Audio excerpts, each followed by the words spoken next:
Okay. I just discovered right now that I do not know how to pronounce your name.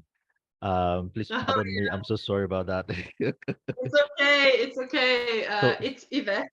Yvette. Yvette, okay, great, Yvette. Okay, that's perfect, right?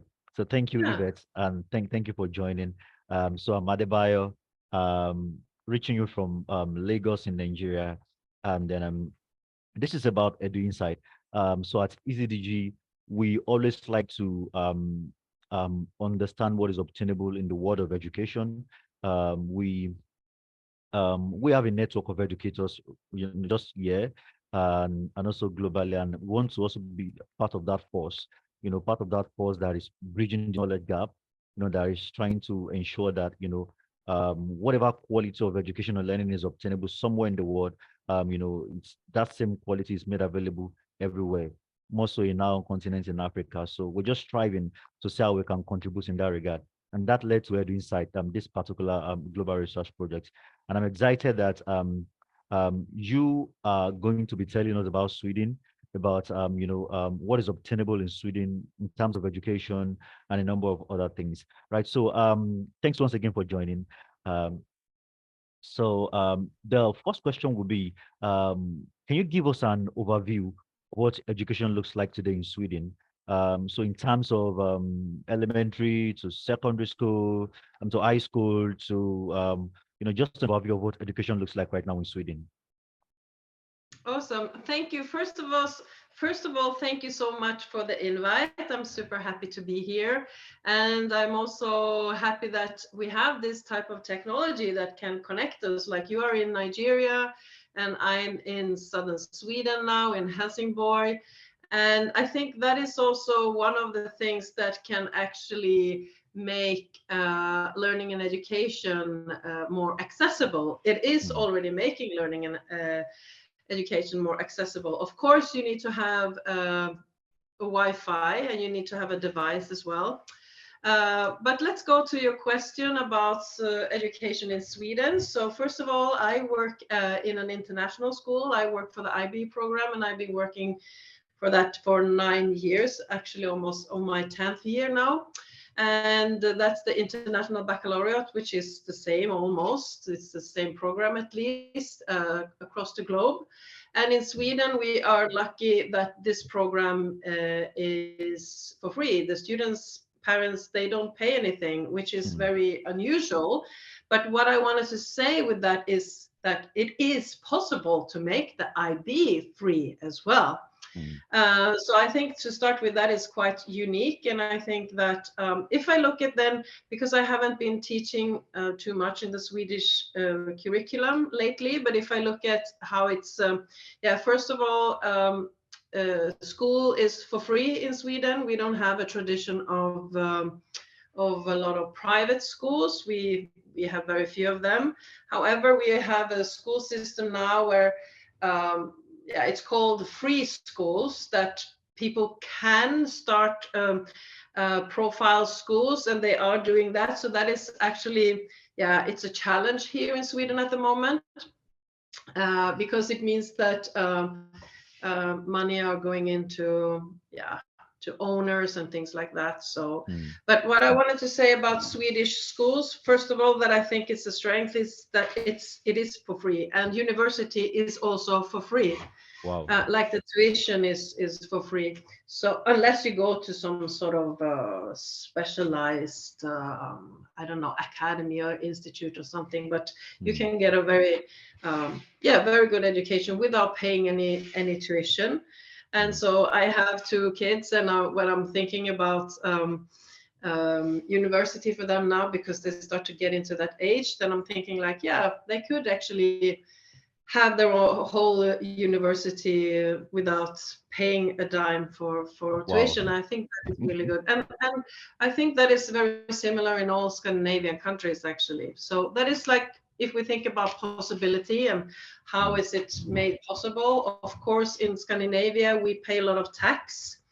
We have been traditionally paying a lot of tax, and people have been doing so. So, yeah, but that is also a political stance. But I think in terms of looking at what is possible, it means that even if your parents are not capable of paying a tuition for a good school, with your drive for school and education, it's possible to go to university as well. So I think that is, yeah, something that is a strength, I think. And of course, I think school system is also in the scope of its country, its history, all of that. So yeah, that is Sweden, Scandinavia now, and it's not trouble-free. In Sweden, we also have a lot of challenges. Polarization is getting into our country as well. So yeah, I think that that's the challenge in many schools now. Like the world is getting polarized, and we see it in schools as well. And I think that many of the things that are challenging here is challenging in other places too. Of course, they look different depending on the country, but I mean, teenage well-being is a big one as well here as in many other places across the globe. So yeah, it's a big question. Yeah, Mm. absolutely. Absolutely. Thank you so much. Wow, that's really lovely. I mean, knowing that in Sweden, to a large extent, education is free. And I mean, what can be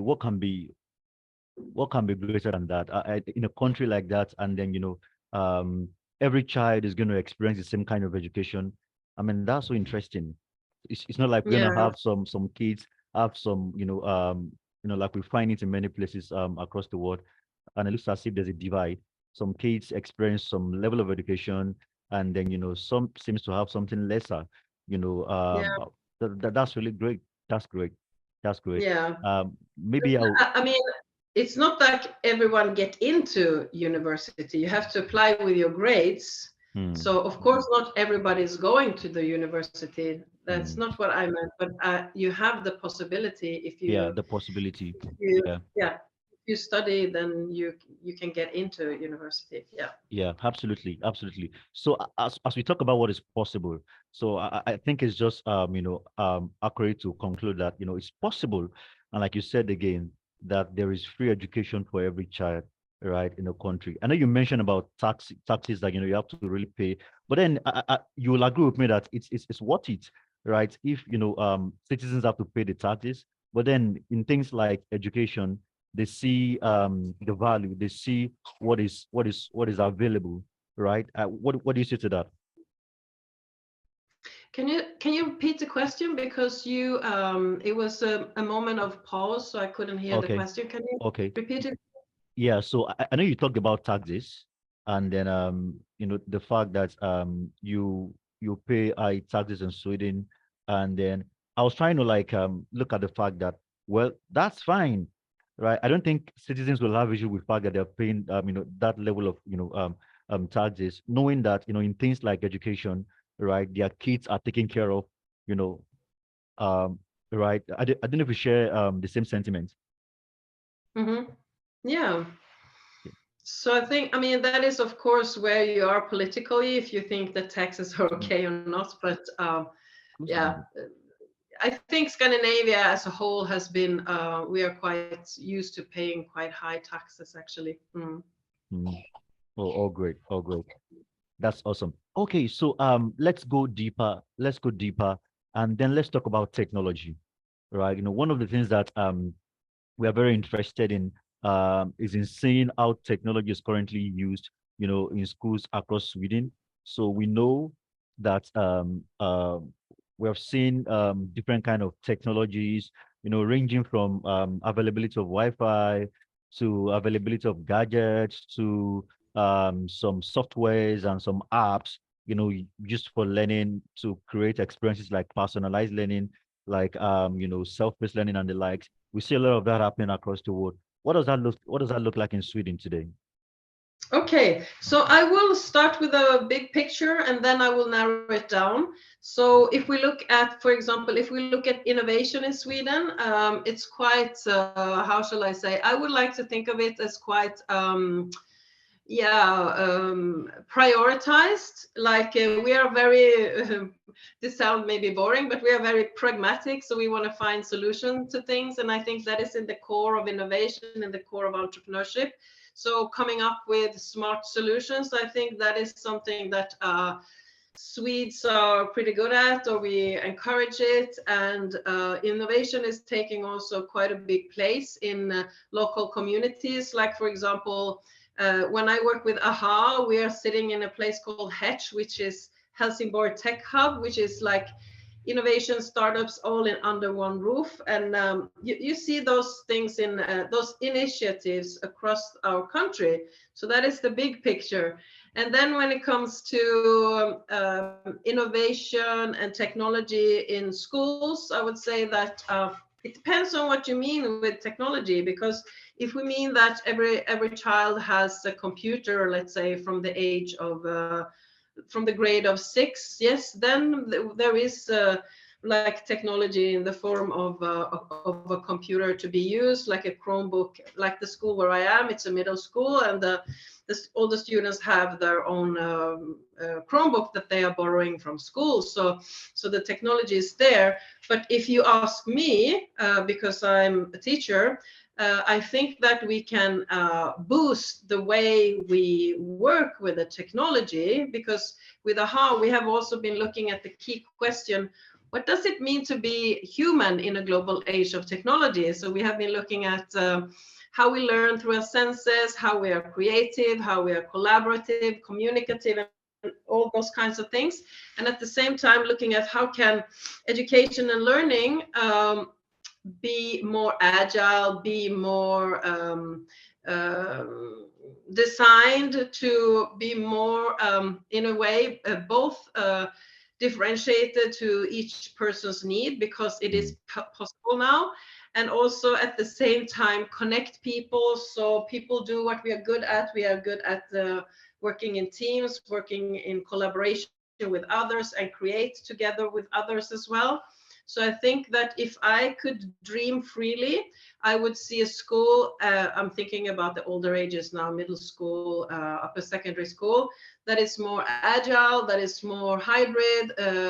I know there is a school in Madrid, Global College, they are doing Digital Friday. I think that is a great initiative, so that students that are a little bit older can work from home or wherever they are, because I think that learning happens everywhere. However, I also believe that we need each other. But if we are looking at possibilities, like let's say that you're living very far away, you have to commute and all those kinds of things, that is both for teachers and for students. Then it would be good to be able to say, hey, today we are working from home. I would love to see that as a possibility. It doesn't mean that I want that to be as constant, like all the time, but I want it to be a no hassle, no frills possibility. And I can see that at least in Sweden, this is not happening, because we have legislation still that says that us as teachers, we need to not only teach the students, but we need to supervise them. So that means that legally, a principal cannot do this, sorry, Agile Friday or whatever. But I mean, so much is happening now. And if we look at the world of work as well, so I think, because you have to have in mind the perspective that during the pandemic, Sweden was probably the only country in the world that was not in lockdown. We were, primary year schools were open and was running almost just as normally. And middle schools and upper secondary schools, they did some hybrid learning as well. So we were in a little peculiar situation, actually. But I hope that school will be much more agile and not so rigid. Absolutely. Thank you so much for that. Another amazing experience, taking us back to the lockdown and taking us back to the lockdown and the fact that Sweden was one of those countries that was less affected by the lockdown experience and all of that. Sweden is really an amazing place, and I think I'm beginning to get inspired to visit Sweden. That's great. Yeah, Okay. definitely. What came in Finland recently? Yeah. So, So we're going to get a little bit deeper now. So now in the world of education, we're talking about project-based learning.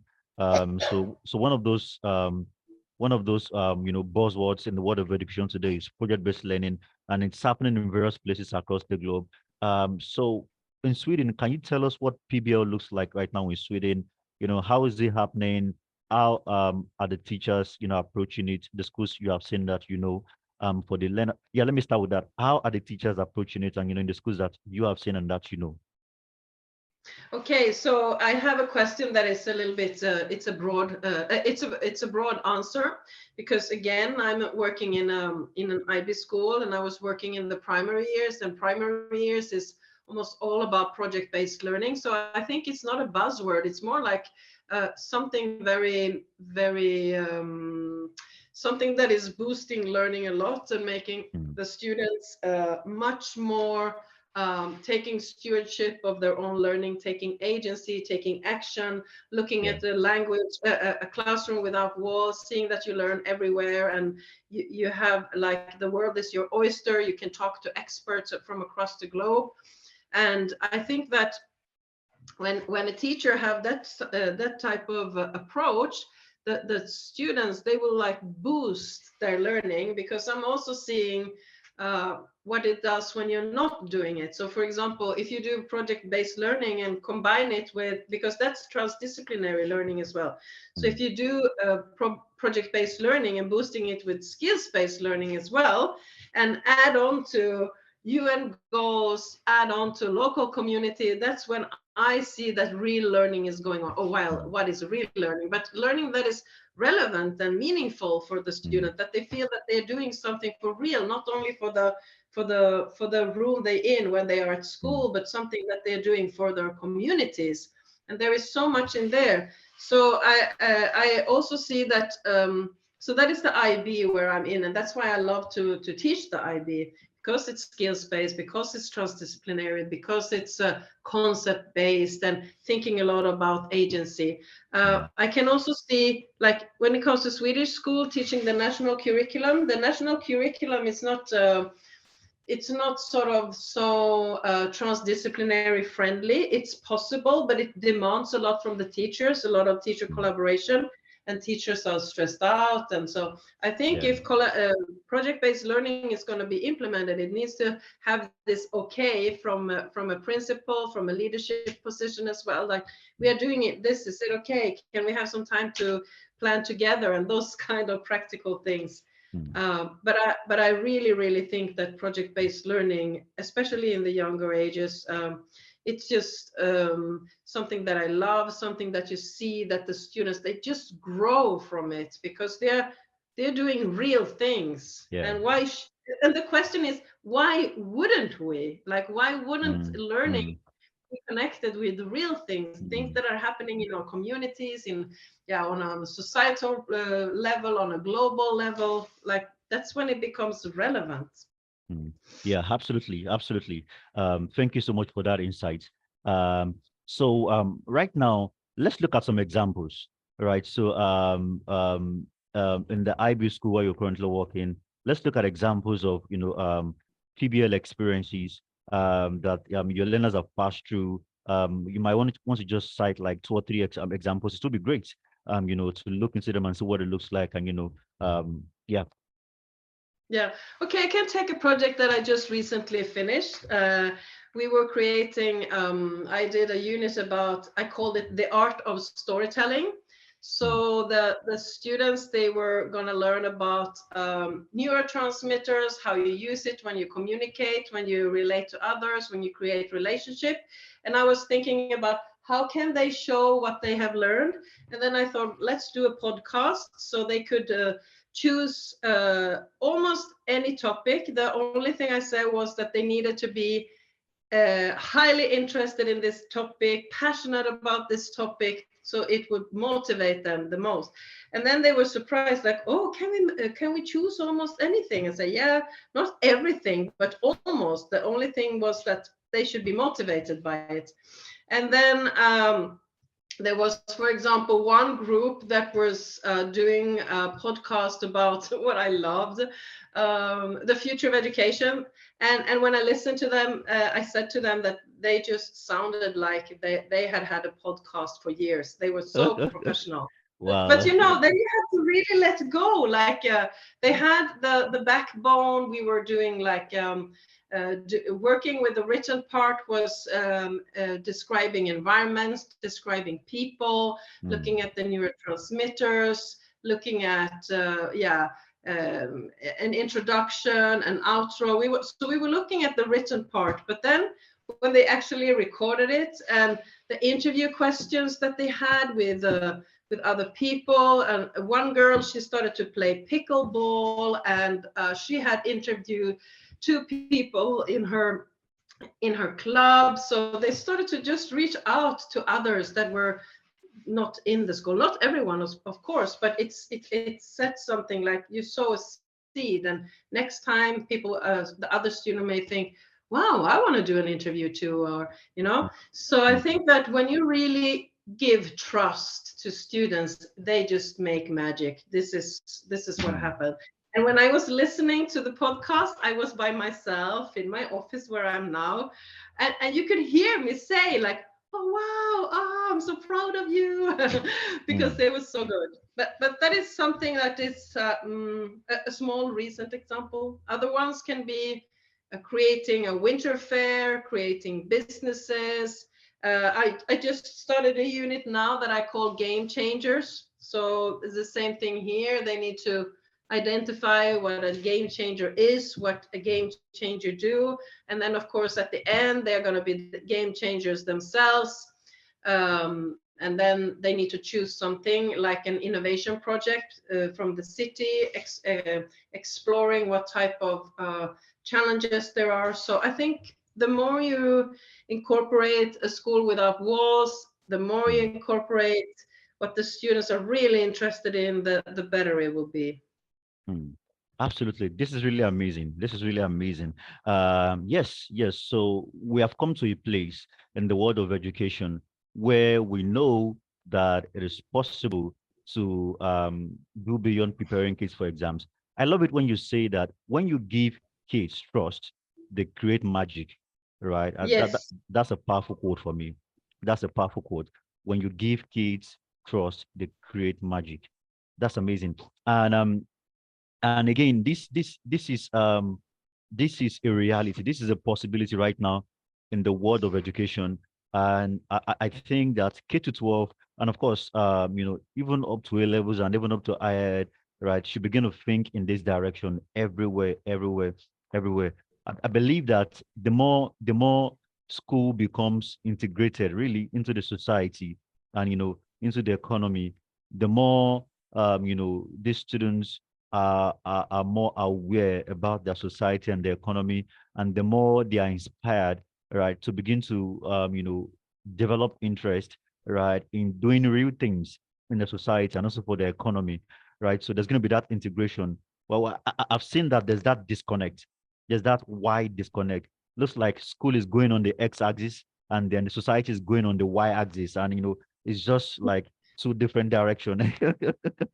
you know and so it's so amazing. It's so amazing. And I think this is where education is today. This is where education is today globally, right? There is now that alignment of purpose. There's now that alignment. School is now getting to understand that it's not independent. It has to exist for the real world, right? Everything happening in school should be all about preparing the kids to really be active, right, in their society, and not become Yes. dummies that really can't just do anything when they leave the environment after 12 years or whatever the case may be. Thank you so much for sharing that. Yeah. And I wanted to add something also, because we run hackathon for youth. And the first one we ran was The Future of Education is Now. And that was the joint conclusion from all the teams from different places across the globe. The joint message was adults, please trust us more. We can do this. And it Mm, was just so powerful to see that mm, whether it was Northern Europe or Asia or wherever it was, that they were saying, they were speaking with a similar voice. And I thought that was very, very powerful to hear them. Like humans have the same needs, like the same mm, basic needs, and mm. how to make that come out in school. Like that is I think school, that is, we are doing relationships, we are building relationships, we are modeling good relationships, we are working with the students on their social skills, on the communication skills, and Mm, students are creative, young people are creative. mm, Look at all those yeah, we can say bad things about social media as well, but look at all those things they do. They create little videos and they talk and they do yeah, stuff and they draw and kids are super creative. yeah, And I think that yeah. creativity as a concept needs also to be boosted in school. Mm, mm, Like the other day when for example, when we were listening, it was a small thing, when we were listening to each other's podcasts, then I said to them, because I have teenagers, and I said to them, is there anybody who would like to draw while you're listening? And they were looking at each other like, yeah, can we? It's like, yes, why not? This wow. is like, of course. No, but you know, those small kind of things, like you Yeah, think that when you yeah. go to middle years, you stop drawing, or when Mm, then you're in the upper secondary school, it's just so academic. Humans are creative. We have this intrinsic need to create and yeah, to express ourselves. And yeah. then bit by bit, those things are sort of taken out from us. And Mm, that's so sad to see. So I think that, imagine if there were like more creativity, and also something that I'm super passionate about is also, of course, focus on well-being, like letting students be outside more, learn outside. There are mm, lots of things you can learn mm, outside, and mm, also be physically active. Like it's proven, like the brain gets a boost when you mm. have been moving. So that is also something that I am actively trying to yeah, have in school where I am, and it's Mm. been going quite well, actually. Awesome, awesome. Thank you so much. When we started this conversation, you started by talking about the role that technology plays, right? In connecting us really. And you have said so much about the fact that it is now really possible. You kept on talking about a school without walls, schools without walls, schools without walls. And I think right now in the fourth industrial revolution, um, this is going to become a norm, right? We're going to have schools without walls, right? And then I feel like it does a big looking at um the fact that kids have to resume in a place and then they see the same place every day. I feel like that has a psychological effect, a big deal. And looking at the technologies that are really available today, there's no reason why they should be boxed in a place, right? They should be opened up because they are global citizens. They need to see the world. They need to interact and and connect with the world. And why we're talking about creativity, I remember Sir Ken Robinson, and the things he says about creativity and school trying to, educate kids out of creativity. And that level of flexibility has to come into education, has to come into schools. And I totally agree. That's so amazing. You are sharing a lot of wonderful things, with us in this project, and it's so sweet. And we know that many school leaders and educators that will get to listen to what we are discussing right here will be inspired and be motivated. I have discovered that what many school leaders need is inspiration, right? They Yes, yeah. they feel like, But I think that many school leaders and also many teachers are also sort of, how shall I say, we are, when we work in a school, we are also part of a structure. We are mm, part of like legislation. We are part of like we have Swedish national tests coming up next week. Even if you have a school leader or a teacher who doesn't like them, we still have to do it because we are yeah, in that system, and that yeah, system true. still has it. So the question is then like, how do you work around that? Those are the Mm, things, and I think that systems they change mm,